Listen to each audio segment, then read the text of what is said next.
Malapit na matapos ang Fire Prevention Month pero kabi-kabila pa rin ang mga insidente ng sunog. Sa Caloocan, sumiklab ang sunog malapit sa isang paaralan. Ating saksihan.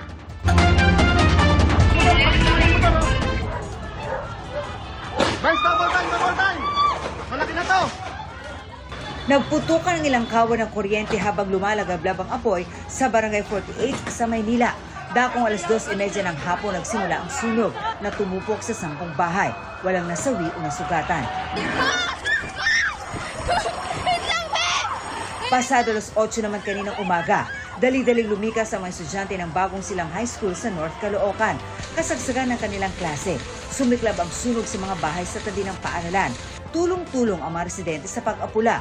Agad ding rumisponde ang mga bumbero pero masikip ang daan papunta sa lugar. Kaya sa eskwelahan pumesto ang mga fire truck. Maraming balon here sa places namin. So sabi ko magtulong-tulong na po para iangat yung water. Para at least po maagapan yun dito kasi kakalat na po talaga siya. Kasama sa 50 pamilyang nasunugan ang estudyanteng si Maria. Di niya tunay na pangalan na siyang kumuha ng video ng paglikas.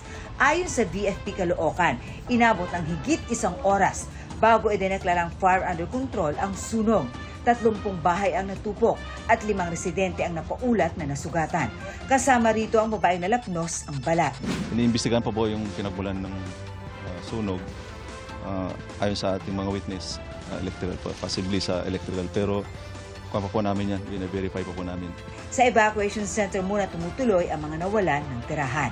Natanong naman mula sa bahagi ng Essex ang makapal na usok na nagmula sa likod ng isang gusali sa Binyan, Laguna. Pasado alas 12 ng tanghali tinawag ang sunog sa BFP. Ayon sa Binyan CDRRMO, grass fire ang sumiklab at agad namang naapula.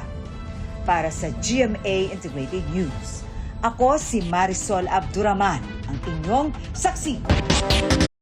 Mga kapuso, maging una sa saksi. Mag-subscribe sa GMA Integrated News sa YouTube para sa iba't ibang balita.